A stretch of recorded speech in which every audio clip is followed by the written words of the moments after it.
तर नमस्कार मित्रांनो, ग्लोबल ऑनलाईन मराठीच्या एमएससीआयटी क्रॅश कोर्स मध्ये तुमचं सर्वांचं स्वागत आहे. आज आपण सेल बायोलॉजीचा 5वं लेक्चर आणि त्याच्यामध्ये जो आपला सेल ऑर्गेनलचा पार्ट 1 काल झालाय, तर आज आपण पार्ट 2 बघणार आहोत. तर सेल ऑर्गेनल्स आणि त्यांच्या फंक्शनवर रेग्युलरली एमएससीआयटी मध्ये क्वेश्चन विचारले जातात आणि त्यांच्या परत स्ट्रक्चरवर पण काही क्वेश्चन विचारले जातात. तर पहिला सेल ऑर्गेनल आहे आपला गॉल्जी ॲपॅरेटस. ह्याला डिक्टोझोम प्लांट्स मध्ये जर असाल तर त्याला डिक्टोझोम पण म्हणलं जातं. तर याचा अगोदर आपण स्ट्रक्चर बघूया. This is membrane bound organelle आणि जे सर्व सेल ऑर्गेनल्स आहेत ते कुठे सापडतात? Found in eukaryotic cells. Prokaryotes मध्ये सेल ऑर्गेनल्स नसतात.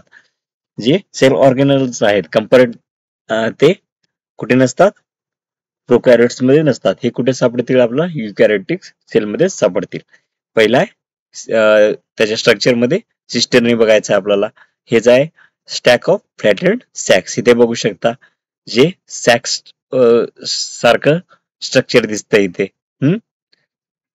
ते एकमेकावर काय झालेलं आहे? इथे एकमेकासोबत इथे काय झाले? त्यांची अरेंजमेंट झाली, म्हणजे काय ते स्टॅक झालेत. मग त्याला काय म्हणलो आपण? सिस्टरने. आणि ह्याचा अपीअरन्स कसं असेल? Slightly curved. मग इथे कर्वेचर बघू शकता तुम्ही. इथे जे कर्वेचर दिसते ते बघू शकता तुम्ही. आणि ह्यांचं ओरिएंटेशन जे आहे ह्याला परत दोन फेस असतात. एक सिस फेस. सिस फेस म्हणजे काय? तो फॉर्मिंग फेस असतो, तो ER क्लो आणि ERच्या क्लोज असतो. आणि पुढचा आहे ट्रान्स फेस. हा काय असतो? मॅच्युरिंग फेस आणि हा प्लाझ्मा मेम्ब्रेनच्या नियर असतो. मग हे गोल्जी ॲपॅरेटस हे सिस्टरने फॉर्मेशन कुठून होणार? जिथे ER असेल, ER जिथे संपेल तिथून सिस फेस सुरू होईल आणि परत मिड फेस येईल आणि शेवटी जो असेल तो काय असेल? ट्रान्स फेज असेल. आणि परत ह्याच्यापासून जे आहेत काय होतील? सिक्रेटरी. तिथे बघू शकता सिक्रेटरी वेसिकल काय होतील? सेपरेट होतील. पहिलं तर होता सिस, परत मिड येईल, मिड फेस आणि परत ट्रान्सफेस. आणि ट्रान्सफेस पासूनच सेक्रेटरी वेसिकल काय होतील? सेपरेट होतील. इथे बघू शकता तुम्ही. तर आता फंक्शन बघायचे. गोल्जी ॲपॅरेटसचे फंक्शन्स बघायचे आहेत आपल्याला. तर गोल्जी ॲपॅरेटसच्या फंक्शन मध्ये पहिलं तर आहे ग्लायकोसायलेशन. पहिला आहे modification of proteins and lipids. त्याच्यामध्ये परत 3 सब पॉइंट आहेत. पहिला आहे ग्लायकोसायलेशन. ग्लायकोसायलेशन मध्ये काय केलं? ग्लायकोचा मिनिंगच काय होतो? कार्बोहायड्रेट्स. तर ह्याच्यामध्ये काय केलं जाते? Addition of various sugar molecule to proteins. जे प्रोटीन्स आहेत किंवा लिपिड्स आहेत त्याच्यावर काय शुगर मॉलिक्यूलचं ऍडिशन केलं जाते. शुगर मॉलिक्यूलचं ऍडिशन प्रोटीनवर जर केलं तर त्याला आपण ग्लायकोप्रोटीन्स म्हणू, आणि तेच ऍडिशन लिपिड्स वर केलं तर त्याला ग्लायकोलिपिड्स म्हणू. आणि ही जे शुगर मॉलिक्यूल ऍड झालेले आहेत ते सेल्युलर डेस्टिनेशन म्हणजे सेल ती कुठे ट्रान्सपोर्ट होणार किंवा आणि सेल फंक्शन ते प्रोटीनच्या फंक्शन डिटरमाइन करण्यासाठी हेल्प करतात. पुढचा आहे sulphation. Addition of sulphate group is important for protein function and signalling. Protein function आणि सिग्नलिंग साठी काही प्रोटीनवर काय केलं जाते? सल्फेट ग्रुप ऍड केला जातो. तर त्या प्रोसेसला काय म्हणलो? सल्फेशन. ही पण प्रोसेस कुठे होते? गोल्जी ॲपॅरेटस मध्ये. पुढचा आहे phosphorylation. Addition of phosphate group regulating protein activity. तर काय एखादा प्रोटीन आहे तो स्विच ऑन राहणार का ऑफ राहणार हे कोण डिसाइड करते? त्यावर ऍड असलेला प्रोटीन जर ऍड असेल तर तो काय असेल? स्विच ऑन असेल. जसं की जीटीपीचं जर एक्झाम्पल घेतलं आपण, जेव्हा जीटीपी फॉर्म मध्ये असेल तेव्हा तो काय असेल? Switch on. म्हणजे काय? तो दुसऱ्या प्रोटीनला ऍक्टिव्ह करेल. आणि जेव्हा जीडीपी मध्ये असेल तेव्हा काय करेल? इनऍक्टिव्ह होईल दुसरा प्रोटीन. तसंच इथे पण जेव्हा फॉस्फोरायलेशन केलं जाईल तेव्हाच तिथे काय त्याची स्विच ऑन किंवा स्विच ऑफ पोझिशन डिसाइड केली जाईल. पुढचा आहे सॉर्टिंग. तर सॉर्टिंग आणि पॅकेजिंग. तर पहिलं आता पुढचं काय? सॉर्टिंग आणि पॅकेजिंग. पहिलं फंक्शन मध्ये मॉडिफिकेशन बघितलं होतो, modification of proteins and lipid बघितलं होतो. पुढचं काय? Sorting and packaging. सॉर्टिंग म्हणजे काय? की जे न्यूली सिंथेसाइज्ड प्रोटीन्स आहेत त्यांना अप्रोप्रिएट डेस्टिनेशन विदिन सेल, त्यांना अप्रोप्रिएट डेस्टिनेशन काय केली जाते? डेस्टिनेशन त्याची डिफाईन केली जाते, त्याला काय म्हणलो आपण, सॉर्टिंग. आणि दुसरं काय, मग पॅकेजिंग, म्हणजे एखाद्या प्रोटीनची पॅकेजिंग आणि सॉर्टिंग कोण करतो, गॉल्जी अपॅरेटस. तर पहिल्यामध्ये आहे वेसिकल फॉर्मेशन. इथे बघू शकता गॉल्जी मधूनच इथे काय होत आहेत, इथे ट्रान्सपोर्ट वेसिकल अगोदर तर येत आहे, समजा तो कशासोबत, गॉल्जी सोबत फ्यूज झाला आणि इथे शेवटी काय, सिक्रेटरी वेसिकल्स तयार झाले. हे काय करतील, जे सिक्रेटरी वेसिकल्स काय करतील, मटेरियलचं ट्रान्सपोर्ट करण्याचं, प्रोटीनचं ट्रान्सपोर्ट करण्याचं काम करतील. तर ह्याच्यामध्ये पहिलं सॉर्टिंग अँड पॅकेजिंग मध्ये काय, vesicle formation, modified molecules are sorted and packaged into vesicle. Modified जे वेसिकल असतील त्यांना काय केलं, सॉरी, मॉडिफाईड मॉलिक्युल काय असतील त्यांना सॉर्ट केलं जाईल, म्हणजेच काय, सेपरेट केलं जाईल अकॉर्डिंग टू देअर डेस्टिनेशन, आणि परत काय केलं जाईल, त्यांना वेसिकल मध्ये पॅक केलं जाईल. आणि इथून काय होईल, हा न्यूली फॉर्म वेसिकल आहे. इथे अगोदर काय होतील, जे मॉडिफाईड मॉलिक्युल्स आहेत ते अकॉर्डिंग टू त्यांच्या डेस्टिनेशन इथे काय केलं जाईल, सॉर्टिंग केले जाईल, आणि नंतर त्याची पॅकेजिंग होऊन तो काय करेल, सेपरेट होईल. पुढचा आहे targeting. Vesicles are targeted to according to signal present on vesicle, they are targeted to lysosome for intracellular digestion.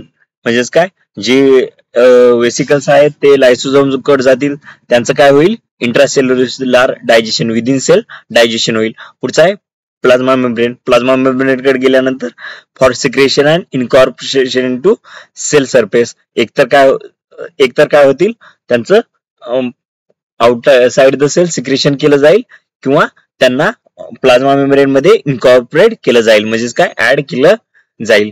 आणि अदर इंट्रासेल्युलर डेस्टिनेशन, आणि दुसऱ्या ज्या अदर इंट्रासेल्युलर डेस्टिनेशन आहेत अकॉर्डिंग टू सिग्नल, हे जे वेसिकल्स आहेत ते काय केले जातील, टार्गेट केले जातील.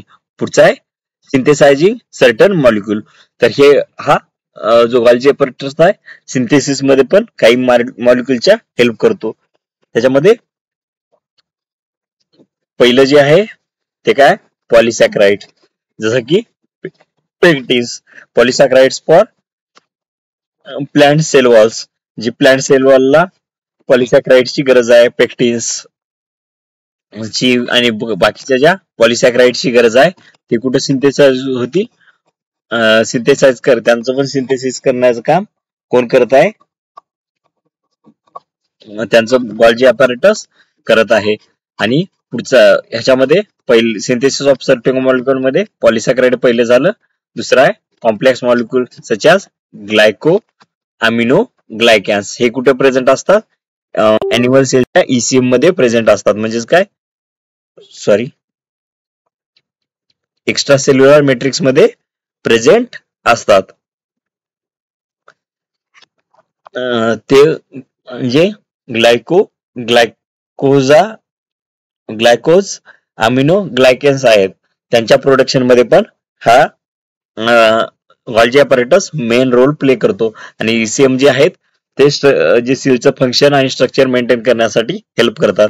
पुढचा पॉइंट काय आहे, इम्पॉर्टंट इन सेल्युलर प्रोसेस. ज्या वेगवेगळ्या सेल्युलर प्रोसेस आहेत, पहिलं तर काय, त्याच्यामध्ये पण हा इम्पॉर्टंट आहे. पहिला आहे protein trafficking, key player in secretory pathway routing protein to their correct destination. हा काय, सिक्रेटरी जे प्रोटीन्स आहेत, पाथवेज आहेत, त्यांच्यामध्ये हा की प्लेयर आहे. जसं की हा पाथवे कसा असतो, ER 2 गॉल्जी 2 परत लायसोझोम, किंवा दुसऱ्या गॉल्जी 2 काय होणार, गॉल्जी 2 लायसोझोम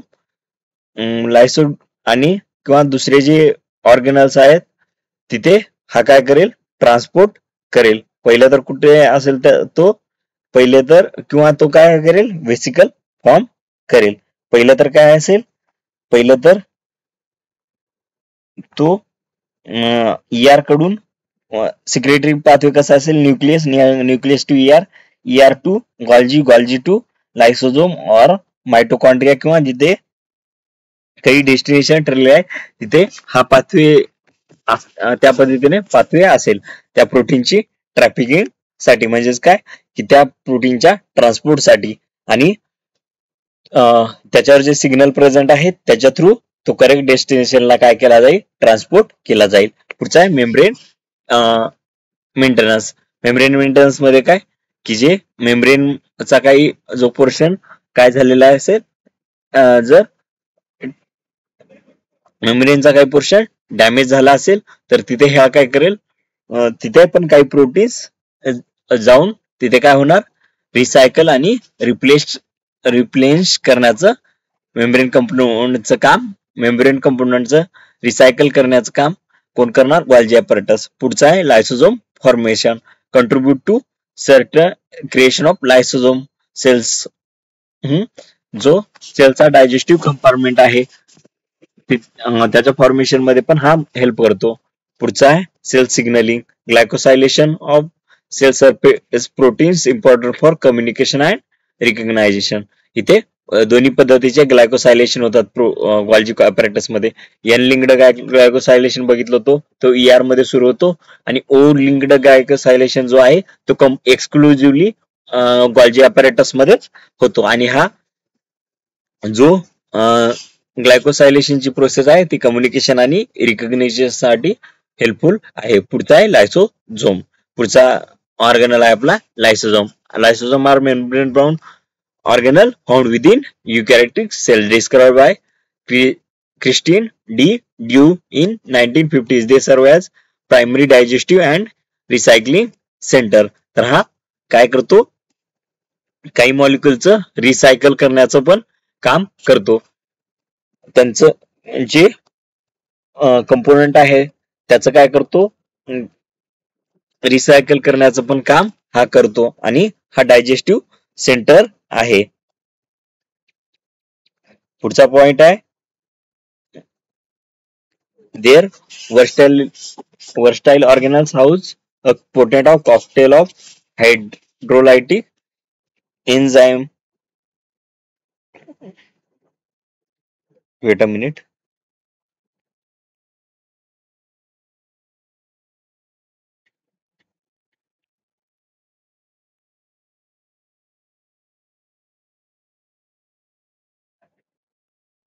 तर जो हा ऑर्गॅनल्स आहे तो वेगवेगळ्या जे वेगवेगळे जे काय आहेत, वेगवेगळे जे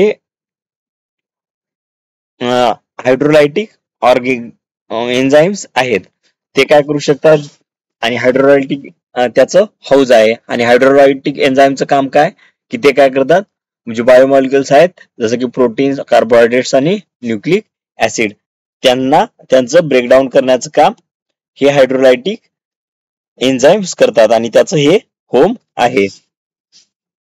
पुढचं आहे स्ट्रक्चर बघायचं आहे याचं. Generally spherical range in size from 0.1 to 1.2 micrometer. Then a single phospholipid bilayer. It single phospholipid bilayer encloses the lysosome, protecting rest of cell from destructive enzyme. Single phospholipid ची बायलेयर आहे ती लायसोझोमला, आणि ती काय करते बाकीच्या सेल पासून sale जे आहेत त्यांना जे लायसोझोम मध्ये डिस्ट्रक्टिव्ह एन्झाईम आहे त्याच्यापासून, हायड्रोलायटिक एन्झाईम आहे त्यांच्यापासून सेपरेट करण्याचं आणि प्रोटेक्ट करण्याचं काम करते. पुढचा आहे इंटरनली लायसोझोमचा जो पीएच असतो तो हायली ऍसिडिक असतो, जवळपास 4.5 to 5.0 हा त्याचा काय असतो पीएच असतो. This is crucial for optimal enzyme function. पुढचा आहे acidic environment maintain by protein pump. V टाईपचा जे आपण प्रोटीन पंप बघितलो होतो प्रायमरी ऍक्टिव्ह ट्रान्सपोर्ट मध्ये, ते इथे प्रेझेंट असतो व्ही टाईप ऑफ पंप, जो लायसोझोमच्या मेम्ब्रेनवर प्रेझेंट असतो. तो काय करतो, जो पंप हायड्रोजन आहेत ते एक्सटेरियर साइड कू लायसोझोमच्या इनर साइडला लायसोझोम मध्ये आत घेतो. त्याच्यामुळं H+ जे कॉन्सन्ट्रेशन आहे, प्रोटीनचं जो हायड्रोजन आयन्सचं जे कॉन्सन्ट्रेशन आहे, म्हणजेच काय प्रोटॉनचं जे कॉन्सन्ट्रेशन आहे ते इन्क्रीज होणार. प्रोटॉनचं कॉन्सन्ट्रेशन इन्क्रीज झालं म्हणल्यानंतर तिथे पीएच ऑटोमॅटिकली इन्क्रीज होईल. ह्याचं फंक्शन बघूया परत. पहिलं तर फंक्शन आहे लायसोझोम प्ले इंट्रासेल्युलर डायजेशन. ह्याच्यामध्ये इंट्रासेल्युलर डायजेशन मध्ये परत दोन टाईप पडतात, एक तर हेट्रोफॅगी आणि दुसरं ऑटोफॅगी. हेट्रोफॅगी मध्ये एक्स्ट्रा सेल्युलर मटेरियल जे आहे त्याला इनगल्प केलं जाते आणि जशी through with help of process like endocytosis, phagocytosis, pinocytosis, and they fuse with these vesicles, breaking down the content for cellular use. हेट्रोफॅगी मध्ये काय केलं जाते, आउटर साइडचं एक्स्ट्रा सेल्युलर मटेरियल आहे त्याचं इंडोसायटोसिस किंवा फॅगोसायटोसिस किंवा पिनोसायटोसिस केलं जाते आणि ते लायसोझोम सोबत काय होतील, फ्यूज होतील आणि त्यामुळे तिथे जे एक्स्ट्रा सेल्युलर मटेरियल आहे तो लायसोझोम सोबत फ्यूज झाला. मग त्यानंतर तिथे काय होईल, त्याचं ब्रेकिंग डाऊन होईल जसं आणि त्याचं परत काय रियुटिलायझेशन होईल. जसं की कोलेस्ट्रॉलचं रियुटिलायझेशन एलडीएल जो आपला आहे त्याच्या थ्रू जो एलडीएल आहे त्याचं पण काय केलं जाते, तसंच रिसायकलिंग केलं जाते. पुढचा आहे autophagy. Lysosome digest and recycle obsolete or damage cellular components. जसं की ऑटोफॅगी म्हणजे काय, within the cell extracellular आपल्याला कोणत्याही मटेरियल टेकन इन करायची गरज नाही. ऑटोफॅगी म्हणजे काय, within cell. Lysosome digest and recycle obsolete damage cellular component organelles proteins playing critical role in cellular maintenance and quality control. तर ह्याच्यामध्ये काय केलं जाते, विदिन द सेल जे प्रोटीन्स आहेत, ऑर्गॅनल्स आहेत, त्यांना काय केलं जाते, डिस्ट्रक्शन केलं जाते आणि त्याच्यामुळं क्वालिटी कंट्रोल आणि सेल्युलर जी प्रोसेस आहे त्यांच्या मेंटेनन्स मध्ये इथे रोल प्ले ह्या पद्धतीनं तो करतो. पुढचा आहे डिफेन्स अँड इम्युन रिस्पॉन्स.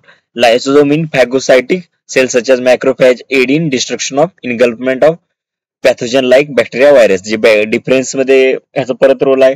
जसं की एक्स्ट्रा जर फॅगोसायटिस कधी केलं जाते, कशाच केलं जाते की बॅक्टेरिया जे आणि व्हायरसेस जे आहेत पॅथोजन, त्याचं मायक्रोफॅज नावाचे जे फॅगोसायटिक सेल आहेत ते काय करतात, अगोदर तो फॅगोसायटोसिस करतात आणि ते परत कोणासोबत फ्यूज होणार, लायसोझोम सोबत फ्यूज होतील आणि तिला पीएच मुळे त्यांचं तिथे काय होणार, त्यांचं काय होणार, डिस्ट्रक्शन होईल आणि हे सेल्युलर डिफेन्स मध्ये पण ह्या पद्धतीने लायसोझोम रोल प्ले करतो.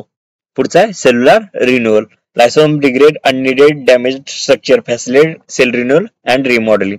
लायसोझोम जो आहे तो काय करतो, जी सेलमध्ये अननिडेड आणि अननेसेसरी जे कंपोनंट आहेत, डॅमेज किंवा अननेसेसरी कंपोनंट आहेत, त्यांचं काय सेल रिन्युअल, त्यांचं काय रिन्युअल आणि रिमॉडेलिंग करतो.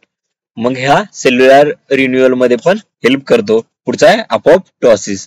तर lysosome can release their hydrolytic enzyme into cytoplasm initiating programme cell death. Programme cell death मध्ये काय होते की जो लायसोझोम आहे तो आपले हायड्रोलायटिक एन्झाइम काय करतो, सेल्युलर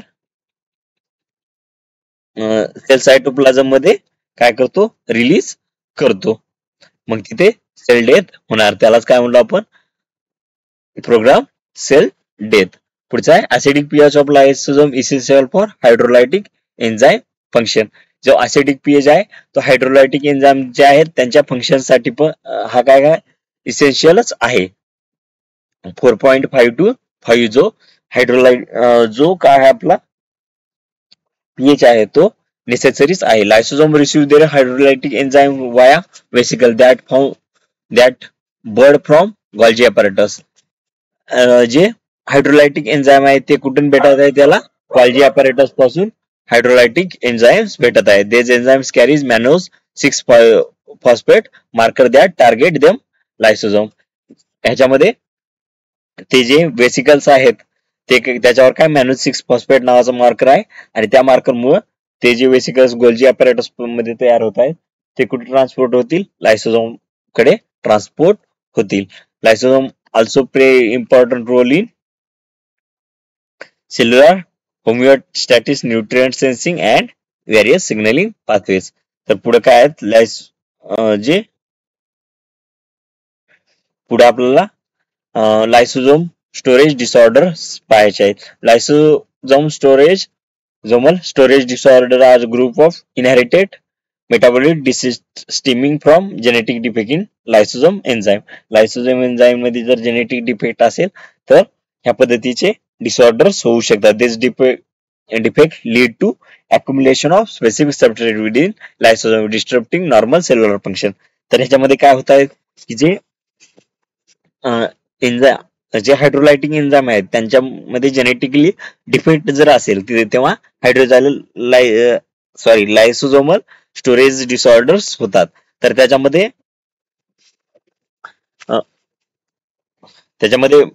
काय होतं की जे स्पेसिफिक मॉलिक्युल आहे त्याचं ब्रेकडाऊन, आता ग्लुकोज आहे समजा, त्याचं ब्रेकडाऊन करणारा पर्टिक्युलर एन्झाइम तिथे प्रेझेंट नाही.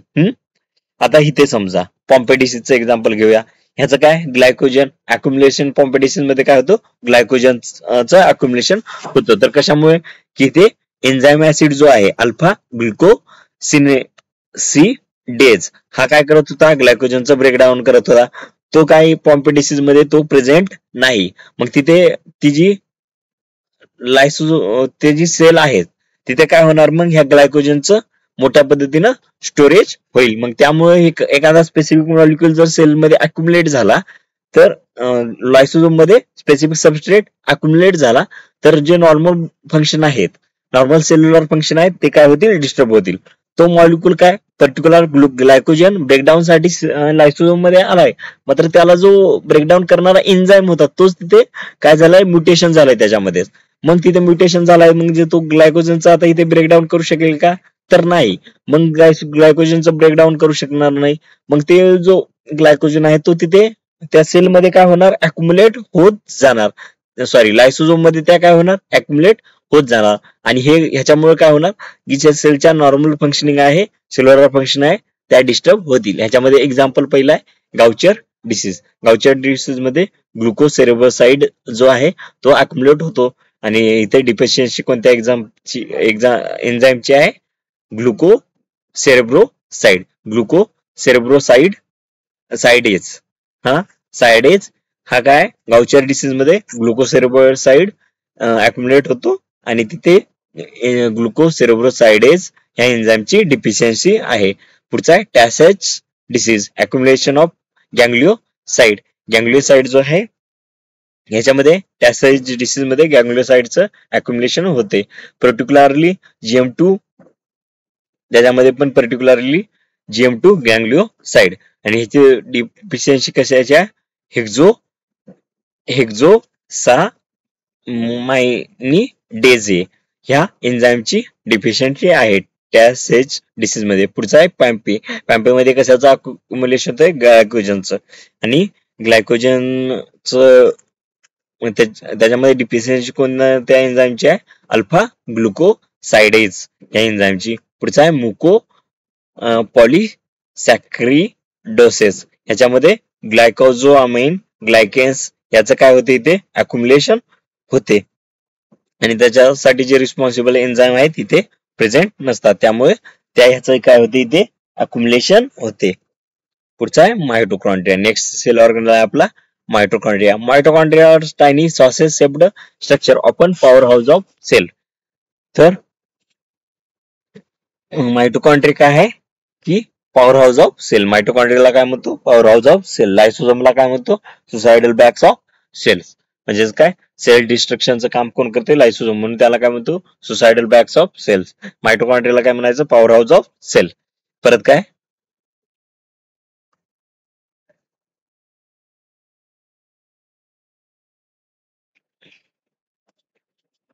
परत ह्याचा आपला आणि हा काय करतो एनर्जी केमिकल एनर्जी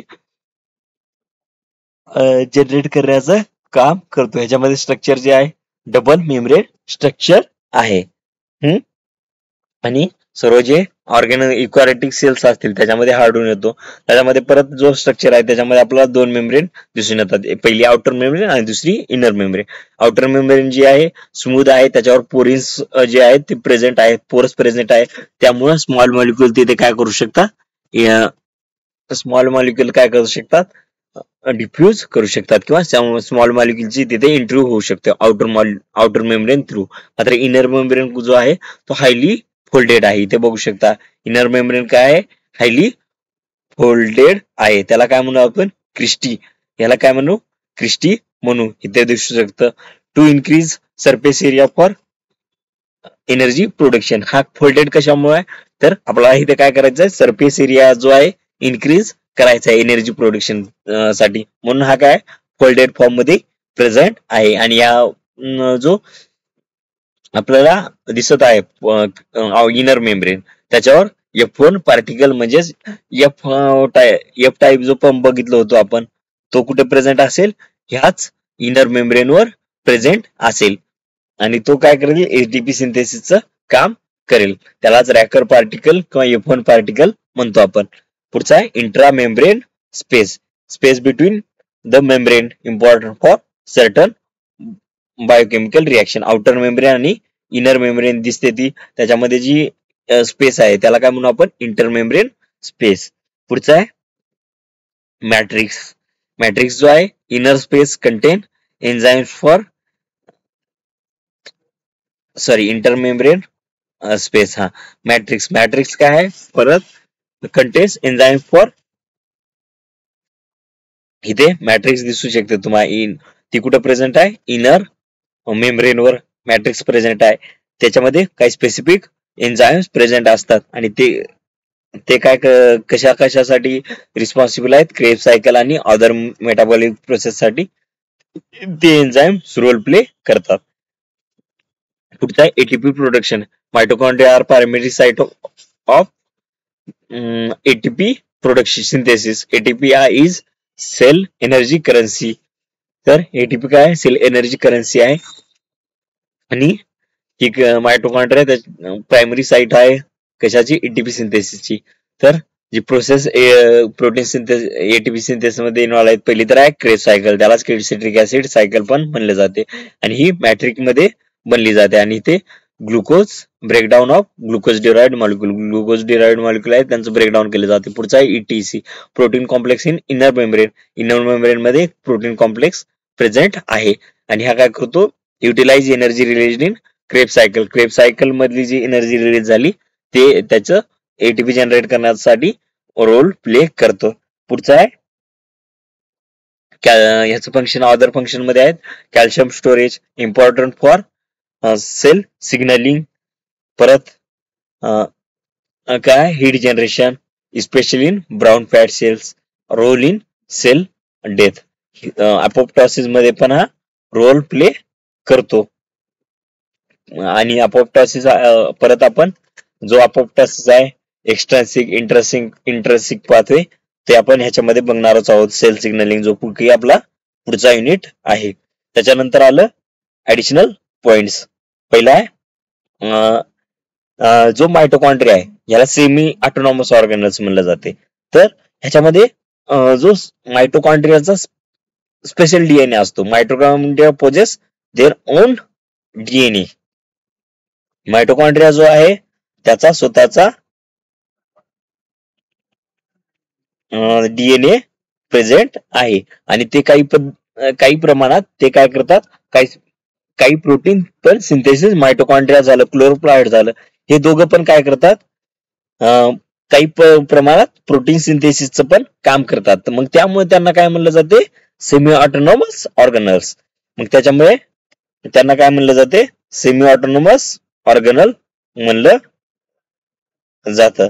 इंडोसोम आता आणि जो मायटोकॉन्ड्रियल डीएनए आहे तो नेहमी मदर कडूनच काय होणार, एक्सक्लुझिव्हली इनहेरिटेड फ्रॉम मदर कडूनच मायटोकॉन्ड्रिया येणार, फादर कडून हा कधी येणार नाही. हा नेहमी कुणाकडून येणार, मदर कडून येणार. मग मायटोकॉन्ड्रियल रिलेटेड जे डिसऑर्डर असतील ते आता मायटोकॉन्ड्रियल जे रिलेटेड डिसऑर्डर असतील ते कोणाकडून इनहेरिट होतील, मग मदर कडूनच नेहमी इनहेरिट होतील. समजा फादर काय डिसीज आहे, त्याला मायटोकॉन्ड्रियल डिसऑर्डर आहे आणि मदर नॉर्मल आहे, तर चाइल्ड ऑप्शन कशा असतील, मग नॉर्मल असतील, कारण मायटोकॉन्ड्रिया कोणाकडून येत आहे, मदर कडून येत आहे. Indo symbiotic theory, widely accepted theory that mitochondria originate from free living bacteria. Engulfed by ancient eukaryotic cell. तर इम्युनोसिम्बियोटिक थेरी आहे त्याच्यामध्ये काय म्हणलं जाते की जे मायटोकॉन्ड्रिया आहे किंवा क्लोरोप्लास्ट आहे ते एका टाइमला काय असतील फ्री लिव्हिंग प्रायमेटिव्ह अनाएरोबिक. आता मायटोकॉन्ड्रियाचं एक्झाम्पल घेऊया आपण की एन्शियंट टाइम मध्ये हे काय असतील फ्री लिव्हिंग अनाएरोबिक बॅक्टेरिया असतील आणि हे जे मायटोकॉन्ड्रिया असतील फ्री लिव्हिंग एरोबिक बॅक्टेरिया असतील आणि त्यांना प्रायमेटिक अनाएरोबिक युकॅरियोटिक सेल्सने काय केलं असेल इनगल्ब केलं असेल. ओव्हर द टाइम इनगल्ब्ड जो बॅक्टेरिया आहे तो काय ज्या अनाएरोबिक युकॅरियोटिक सेलने काय काय त्याला इनगल्ब केलंय त्याच्यासोबत हा काय करेल सिम्बियोटिक रिलेशनशिप इस्टॅब्लिश करेल आणि तिथे ATP aerobic process through ATP प्रोडक्शनचं काम करेल. ही झाली इंडिओसिम्बियोटिक थेरी. तर पहिल्यांदा मायटोकॉन्ड्रिया काय होता फ्री लिव्हिंग एरोबिक बॅक्टेरिया होता आणि प्रायमेटिक अनाएरोबिक बॅक्टेरियाने त्याला इनगल्ब केलं. ओव्हर द टाइम त्यांच्या दोघांमध्ये सिम्बियोटिक रिलेशन डेव्हलप झालं आणि इथे जो मायटोकॉन्ड्रिया होता तो त्या विदिन द युकॅरियोटिक सेल काय फंक्शन करू लागला. पुढचा आहे ह्याच्या रिलेटेड डिसीज. पुढचा पहिला तर आहे LHON. तर हा रेटिनल गँग्लियन सेल आयचे जे सेल्स आहेत तिथे हा अफेक्ट करतो आणि ह्याच्यामुळे सिम्पटम जे आहे sudden vision loss often starting in one eye vision. पुढचा आहे Kearns Sayre syndrome. Eye muscle आणि रेटिनामध्ये muscle weakness vision problem heart issue. परत लेग जो आहे सिंड्रोम तो सेंट्रल नर्वस सिस्टीम सोबत रिलेटेड आहे. पुढचा आहे cell organelle chloroplast. Chloroplast are vital organelle that found in plant cell. Chloroplast कुठे सापडून येतात प्लांट सेल मध्ये. ऑल टाइपचे प्लांट सेल आहेत त्यांच्यामध्ये क्लोरोप्लास्ट सापडून येतात. दे play crucial role in photosynthesis आणि यांचा मेजर रोल काय आहे फोटोसिंथेसिस. अॅनिमल मध्ये क्लोरोप्लास्ट नसतात त्यामुळे अॅनिमल सेल्स फोटोसिंथेसिस करू शकत नाहीत. तर प्लांट सेल्स काय आहेत की त्यांच्यामध्ये क्लोरोप्लास्ट प्रेझेंट असल्यामुळे ते काय करू शकतात फोटोसिंथेसिस परफॉर्म करू शकतात आणि ते chloroplast convert light energy into chemical energy ultimately sustaining life on earth. जे सर्व आपण सर्व जे अॅनिमल्स आहेत ते कशावर डिपेंड आहेत प्लांट्सवर डिपेंड आहेत कारण फक्त प्लांटच आहेत. अदर सर्व लिव्हिंग ऑर्गॅनिझम प्लांटवर डिपेंड आहेत. कशामुळे फक्त प्लांटच आहेत ते लाईट एनर्जीला केमिकल एनर्जी मध्ये कन्वर्ट करू शकतात. पुढचं जे आहे हे लेंटिल शेप्ड आहेत आणि डबल मेम्ब्रेन बाउंड ऑर्गॅनल आहे. जसं की मायटोकॉन्ड्रिया होतं डबल मेम्ब्रेन बाउंड जसं क्लोरोप्लास्ट पण डबल मेम्ब्रेन बाउंड आहे. ह्याच्यामध्ये सांगायचं असं की जो मायटोकॉन्ड्रिया असतो किंवा क्लोरोप्लास्ट ह्याच्यामध्ये एक मेम्ब्रेन जो आहे तो काय तो जी प्रायमेटिव्ह सेल होती ज्या सेलला इनगल्ब करण्यात आलं त्या सेलचा एक मेम्ब्रेन आहे आणि एक मेम्ब्रेन होस्ट जो आहे त्याचा आहे. म्हणून इथे काय डबल मेम्ब्रेन सापडून येतो. एक मेम्ब्रेन तर कोणाला आहे एक मेम्ब्रेन त्या प्रायमेटिव्ह सेल्स पासून आले आणि दुसरा मेम्ब्रेन होस्ट पासून आलाय ज्यांनी की त्या सेलला काय प्रायमेटिव्ह एन्सेंट सेलला इनगल्ब केलं होतं. तर ह्यामुळे डबल मेम्ब्रेन बघू शकतो आपण क्लोरोप्लास्ट किंवा मायटोकॉन्ड्रिया मध्ये. न्यूक्लियस मध्ये पण डबल मेम्ब्रेन स्ट्रक्चर असतं. परत थायलोकॉइड जो आहे it is sac like membrane. Thylakoid तो काय थायलोकॉइड जो आहे तिथे सॅक लाईक मेम्ब्रेन आहे. थायलोकॉइड जो आहे तो sac like membrane sac like membrane bound membrane structure आहे आणि त्याच्यामध्ये सर्व जे क्लोरोफिल आहेत ते सर्व थायलोकॉइड मध्ये प्रेझेंट असतील आणि जे अदर फोटोसिंथेटिक मशिनरी पण त्याच्यामध्ये प्रेझेंट असतील. हे जे थायलोकॉइड आहे ते काय फ्लॅट अँड डिस्क स्ट्रक्चर आहेत आणि एकमेकावर स्टॅक असे अरेंजमेंट इन स्टॅक्स. जसं आपण बघू शकतो की एक कॉइन्स आहेत समजा त्याला एका एकावर एक ठेवला आपण आणि त्यांची अरेंजमेंट केली तर त्याला काय म्हणलो आपण, तशी अरेंजमेंट थायरोकॉइडची पण असते आणि त्याला ग्रॅना म्हणलं जाते. ग्रॅना कशाला म्हणलं जाते, जे थायरोकॉइड आहेत जसं की आपण कॉइन एकमेकावर अरेंज करतो तसे हे कोण थायरोकॉइड पण एकमेकावर अरेंज असतात आणि त्यांना तिथं काय म्हणलं जातं, ग्रॅना म्हणलं जाते. सिंग्युलर जर असलं तर ग्रॅनम म्हणलं जाते आणि ते स्ट्रोमा लॅमिनिन एकमेकासोबत कनेक्टेड असतील. पुढचा आहे stroma, fluid filled with where, जो स्ट्रोमा जो आहे तो सेमी फ्लुइड मॅट्रिक्स आहे आणि तो क्लोरोप्लास्ट मध्ये प्रेझेंट असेल आणि क्लोरोप्लास्ट मधल्या काही मेटाबॉलिक ऍक्टिव्हिटी जसं की इथे होतील, जसं की dark reaction, light independent reaction. तर ह्याच्यामध्ये परत फंक्शन बघूया क्लोरोप्लास्ट. ह्याच्यामध्ये पहिलं जर फंक्शन जो पहिलं फंक्शन आहे ते काय, फोटोसिंथेसिस. फोटोसिंथेसिस मध्ये काय केलं जाते, लाईट एनर्जी सन पासून कॅप्चर केली जाते आणि त्याला केमिकल एनर्जी मध्ये कन्वर्ट केलं जाते. केमिकल एनर्जी म्हणजे एटीपी. इथे पण F type of pump present असतो. पुढचा आहे लाईट डिपेंडेंट रिएक्शन. याच्यामध्ये पण फोटोसिंथेसिस मध्ये पण दोन रिएक्शन येतात, लाईट डिपेंडेंट आणि लाईट इंडिपेंडेंट. त्यालाच कॅल्व्हिन सायकल पण म्हणू शकतो आपण. आता ह्याच्यामध्ये इन डेप्थ आपण प्लांट फिजिओलॉजी मध्ये बघणारच आहोत.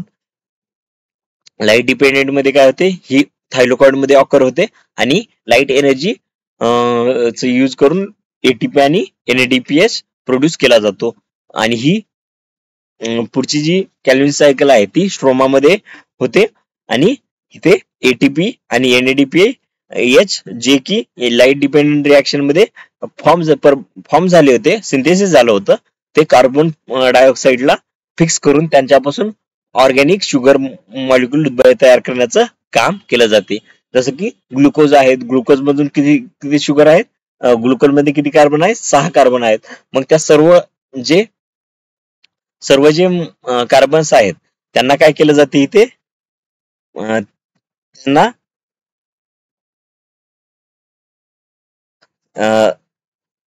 सर्व जे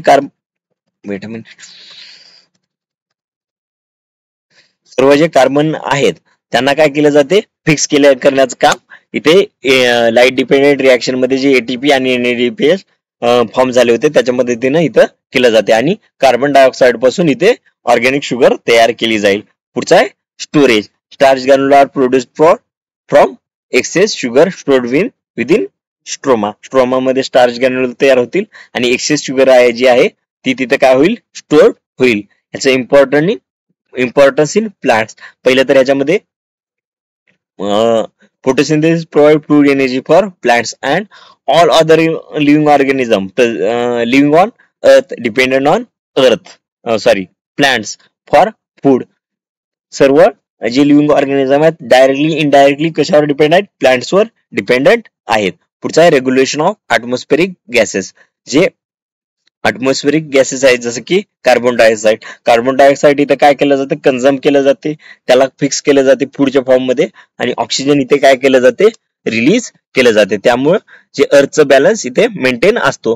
फक्त जे प्लांट्स आहेत ते काय करतात, कार्बन डायऑक्साईड इनहेल करतात आणि एक्झेल काय करतात, ऑक्सिजन. बाकीचे जे ऑर्गॅनिझम आहेत ते काय करतील, म्हणजे अॅनिमल्स काय करतील, ते काय करतील, ऑक्सिजन इनहेल करतील आणि एक्झेल काय करतील, carbon dioxide. Other function play role in plant development, signalling and defence. हे पण कशाचं काम आहेत, क्लोरोप्लास्टचे काम आहेत. इंडियात आपण आपल्या प्लांट फिजिओलॉजी मध्ये तर बघणारच आहोत. पुढचा आहे पराक्सिझोम. पराक्सिझोम जो आहे तो it is small membrane bound organelle. ह्या स्मॉल आहे, मेम्ब्रेन बाउंड ऑर्गॅनल आहे. They are discovered by Christian de Duve. These organelles special in variety of oxidative metabolic reaction often involving hydrogen peroxide. H2O2 जो आहे तो इथे काय करतो, role play करतो. ह्याच्यासारखे परत दुसरे पण काही एन्झाईम असतात जसं की कॅटालेज. हे यांचं काय सिम्पली काय ऑक्सिडेटिव्ह मेटाबॉलिक रिएक्शन म्हणजेच काय काही जे मॉलिक्युल्स आहेत त्यांचं ब्रेकडाऊन मध्ये पण हे मेजर रोल प्ले करतात. मेटाबॉलिक जे प्रोसेस आहे जसं की फॅटी ऍसिडचं ब्रेकडाऊन, परत हार्मफुल जे हार्मफुल जे सबस्टन्सेस आहेत त्यांचं ब्रेकडाऊन मध्ये कोण काम करते? पेरॉक्सिझम काम करतात. Peroxisome particular important for lipid metabolism and cellular detoxification. One by one हे बघणारच आहोत आपण. तर ह्याच्यामध्ये स्ट्रक्चर रफली स्पेरिकल, हा काय हा पण कसा आहे? स्पेरिकलच आहे with range size from 0.1 to 1 micrometre. Single phospholipid by membrane surround the peroxisome. पेरॉक्सिझमला पण सिंगल फॉस्फोलिपिड मेम्ब्रेन आहे. Unlike lysosome, peroxisome do not receive their enzymes from Golgi apparatus. आपण लायसोझोम मध्ये बघत होतो तिथे काय वेसिकल्स थ्रू लायसोझोमला काय भेटत होते? एन्झाइम्स भेटत होते. मात्र पेरॉक्सिझोम मध्ये तसं नाही. तर हे जे एन्झाइम आहेत ते कुठे सिंथेसिस होतात? सायटोसोल मध्ये सिंथेसिस होतात आणि ते पेरॉक्सिझोम मध्ये काय केले जातात? इम्पोर्ट केले जातात. तर आणि लायसोझोम चा पीएच कसा होता? हायली ऍसिडिक होता. मात्र ह्याचा पीएच जो असेल तो काय असेल? न्यूट्रल असेल. पेरॉक्सिझोमचा पीएच कसा आहे? न्यूट्रल आहे. फक्त याच्यामध्ये जे एन्झाइम आहेत ते काय करतात? काही जसं फॅटचं ऑक्सिडेशन करतात, म्हणजे काय ब्रेकडाऊनच्या मध्ये हेल्प करतात. Peroxisome often contain crystal core composite of oxidative enzyme. ह्याच्यामध्ये क्रिस्टल कोर ऑक्सिडेटिव्ह म्हणजे काय? ब्रेकडाऊन करणारे एन्झाइम्स पण प्रेझेंट असतील. पुढचं फंक्शन मध्ये पहिलं तर आहे फॅटी ऍसिड ऑक्सिडेशन. त्याला काय म्हणलं जाते? Beta oxidation. Peroxisome are essential for breakdown of very long fatty acid are and branched chain fatty acid. जे खूप लॉंग चेन फॅटी ऍसिड असतील किंवा ब्रँड फॅटी ऍसिड असतील त्यांचं इथे काय केलं जाईल? ब्रेकडाऊन केलं जाईल. आणि हीच फॅटी ऑक्सिडेशनची प्रोसेस जी आहे ती